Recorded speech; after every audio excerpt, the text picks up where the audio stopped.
Hey everybody, Scoutcrafty here again, TGIF. Thank God it's Friday. It's a very special Friday, day after Thanksgiving, otherwise known as Black Friday. Here in the States, it's a big shopping day. It kicks off the holiday shopping season, and there's always lots of sales, especially on Amazon, things like that. You can save a lot of money by shopping, but you know, from now until Christmas, you're going to find sales anyway. People are trying to move items and supplies because the economy is a little bit slow, so they want to, they're going to entice you by dropping the price. A couple things to talk about. First of all, poor man's flea market. As you know, that's where I walk around at night and check out the things people are throwing out in the trash. Had a couple things that I found, and one item that just blew me away. Let's go to that right away. Start off with the poor man's flea market. Now, first up, this was the ultimate find, and that is a dehumidifier with a wagon.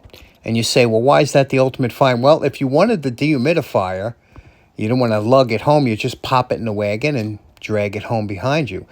Here's another good find that is easy to take home because it's on wheels, and that was this lawnmower that looked like it was in good shape, had good compression. I'm sure it just needed some fresh fuel.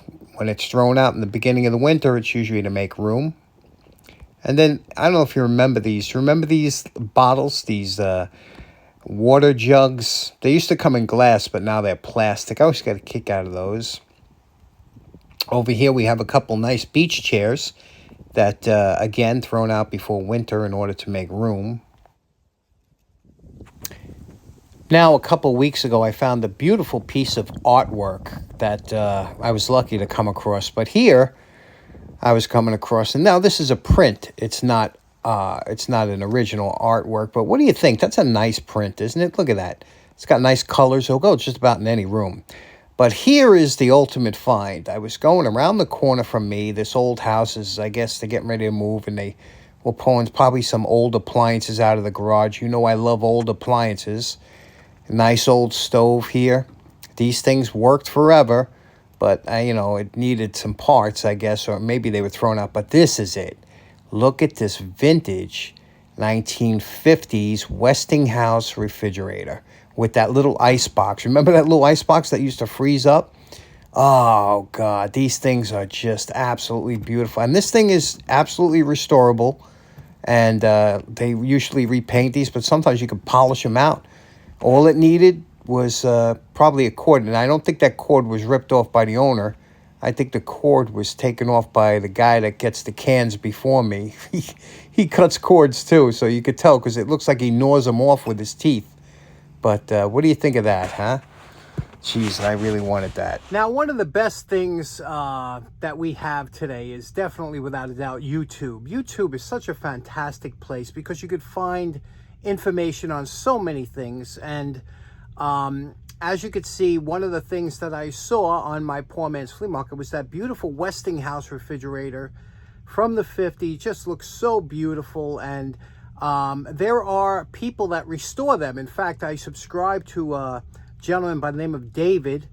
I subscribe to him, and he does fantastic jobs on taking these refrigerators, stripping them down, repainting them. And because there was no planned obsolescence, they literally will last forever. You can fix everything on them.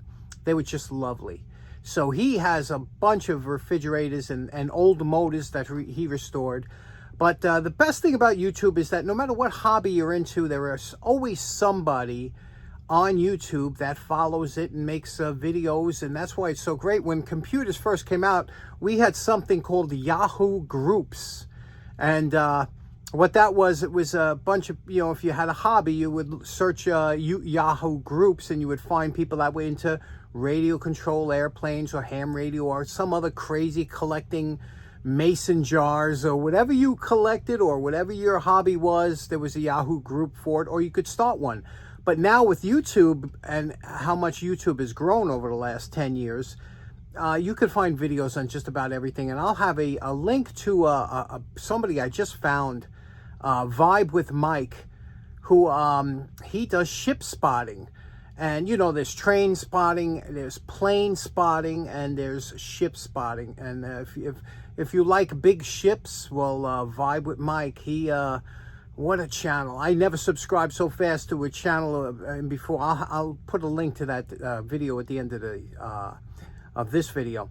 But next up, we have to work on a nice cast iron chicken that came from a good friend of the show, Brian O'Hare. You know him. Let's check that out right now. Okay, next up, we got a gift from Brian O'Hare. You know, Brian, good friend of the show, has been for a long time. He always has interesting projects for everybody to see. And this one here, I just thought this was terrific. It's a cast iron rooster or chicken. I don't know how you would tell the difference. Anyway, you can see what it looks like here. What a nice piece. And what this was, you could see from underneath here, it looks like it was some kind of candle holder, like you would put one of them small candles in there and it would light up through there. So that would look nice, huh? But I thought this would be a nice gift for my girlfriend if I painted this up, you know, like I always do, and you know, cleaned it up. So let's see if we can't take this apart. We'll dunk it in some vinegar to stop the rust, and then we'll see what we can do from there. But that looks like that's a nice casting, isn't it? Now, one way you could date this as far as age-wise, you could see here that the hardware is Philips hardware. So that means it's modern. It's probably an Asian knockoff of an older casting. But so what we're going to do is we're going to try, I doubt we'll be able to do it, to get these screws out, because that's what's holding this piece together. Okay, the first thing we did is we took it to the wire brush. We cleaned out whatever rust we could from the screws. We hit it with a little bit of heat, and now a little bit of 50-50 on there. Let that soak in for a second, and we'll see if we can't twist them free. I don't have high hopes. Okay, just as we figured, those things are just not coming out, and I don't want to ruin my screwdriver. So I have a centering bit. What we're going to do is we're going to drill it out a little bit, just enough to get the head off, and then we should be able to pop that bottom piece off. We made a small hole with the centering bit, and that's only so that this will center. We're going to use a 1/4 inch, which is about the size of this head. And what we want to do is we just want to cut the head off so that we can pop this piece and hopefully leave a little shank that we can grab, you know, once we take that head off. We just want to get this piece off, so we'll use this bit now.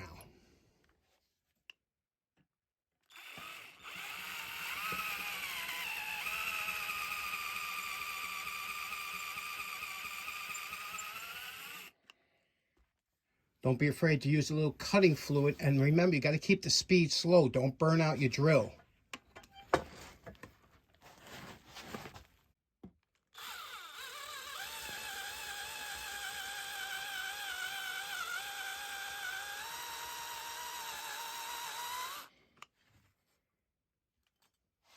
When you get to the point when it starts to move like this, you see how it's moving back and forth? Because we got the head of the screw almost below that hole. So now what you want to do is you want to take some kind of pliers and work it back and forth like this. And there you go.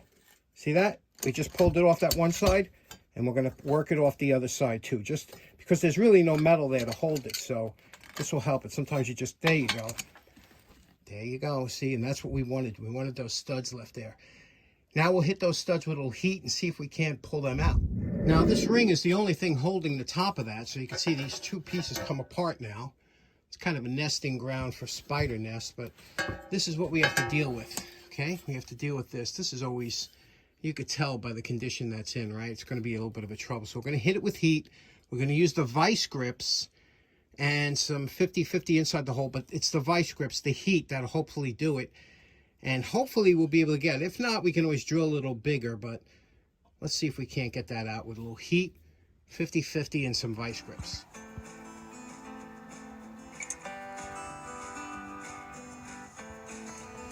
Well, surprisingly, we got lucky. You can see here that these, I had to use these vice grips because these are my vice grips from when I was about 14 years old, one of the first big tools I bought. But that's what the vice grips come in handy for. If anything, they come in handy to get these out of here. And there we go. So we'll get the other one out. Hopefully it'll come out the same. Now that we have the parts out, it's a good idea. I ran this onto the wire brush and then I took it to my thread checker. It's an unusual size, somewhere between 832 and a metric 4x7.0 or something. I don't know. So we'll see what we can do. If worst comes to worst, we'll have to re-tap those. But now we're going to take these parts and throw them into the bucket of vinegar, because that's what I use for parts like this, whole parts. And then we'll come back in a day or so.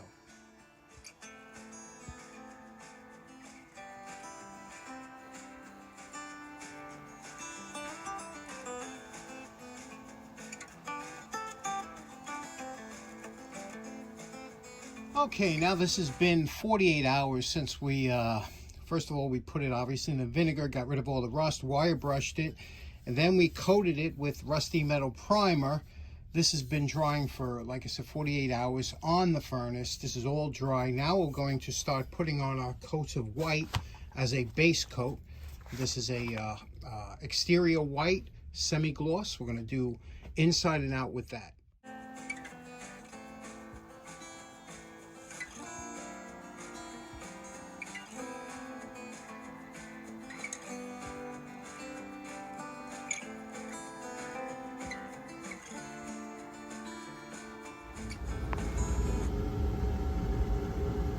Okay, now we have our base coat. We have our first color coat on there.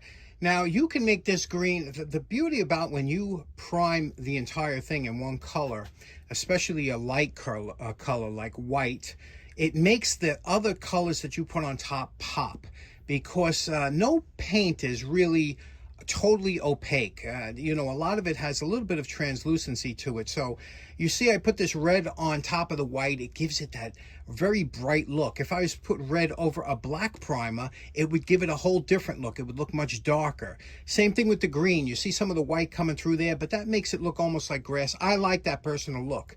So that's why I went with the white on everything first, then added the colors. It gives a more of a brighter look. So now what we have to do is we have to put the screws, because remember, we had to take the screws out of there. So we're going to drill and tap these so we can put it together.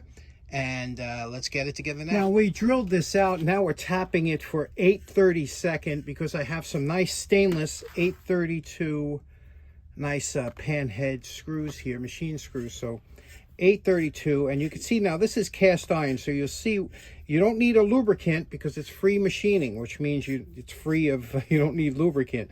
But what you want to do is you want to make sure that you run that tap through. You see you're going to get a little bit of cast iron dust. Blow that out of there and then take it out, and that'll give you a nice thread in there, and that's a fine thread, 8/32. So we'll do the 3 and put it together.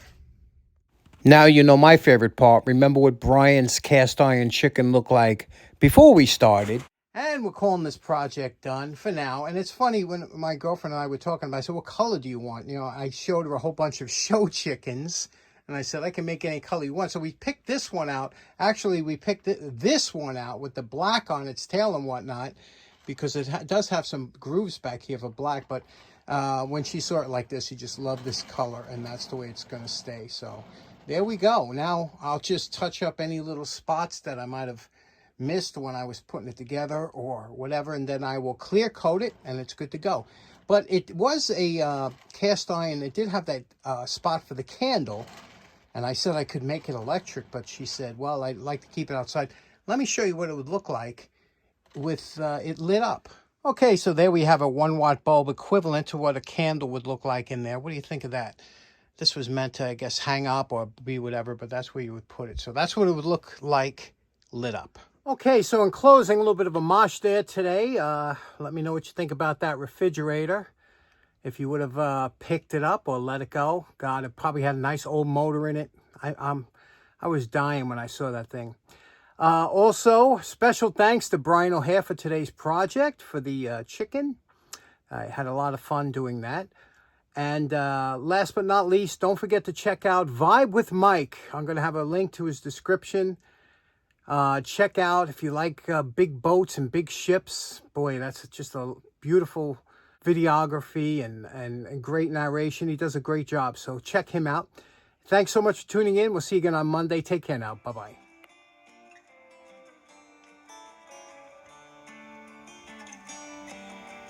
Hello, little buddy.